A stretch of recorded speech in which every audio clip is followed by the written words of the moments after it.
116 Childline Kenya.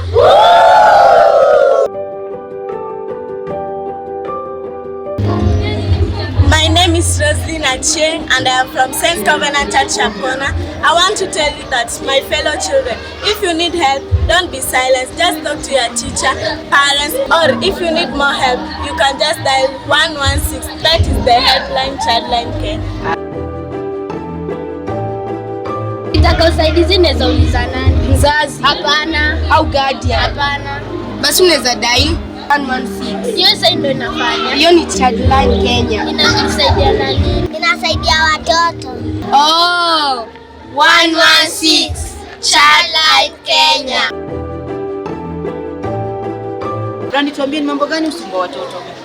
Jana mavazi na dina school fees. Hadi na school fees. Wow. Tuambie mambo gani usumbua watoto? Njaa, mavazi na school fees. Asante. Jambo kama hilo likifanyika, unafanya nini? Una dial 116. Hiyo ndio children line. Okay, sawa. Asante. Jambo kama hilo likifanyika, unafanyanga nini? Kuja kwa mbele. Wewe ufanya nini? Una dial 116. Hiyo ndio the children's helpline. Thank you. Tumpigie makofi. Alfo, jambo kama hilo likifanyika, unafanya nini?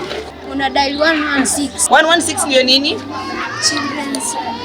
Asante. Ningependa walimu pia, labda umekutana na hali kama hiyo, mtoto wako na ama nini unafanya?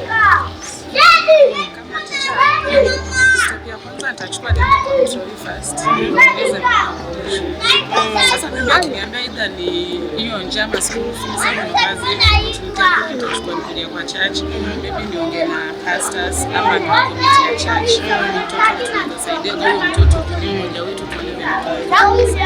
Asante. Mtoto ukisikia ameitwa kwa sababu ya njaa, nini utafanya? Akiitwa kwa sababu ya njaa, tunaona kuna shule zinaweza program. So vile zaongea na mwalimu akubali mtoto wangu asome tu akiendelea shule, kuja nyumbani utakuwa na shida hiyo chakula, then ukipata pesa nalipa tu.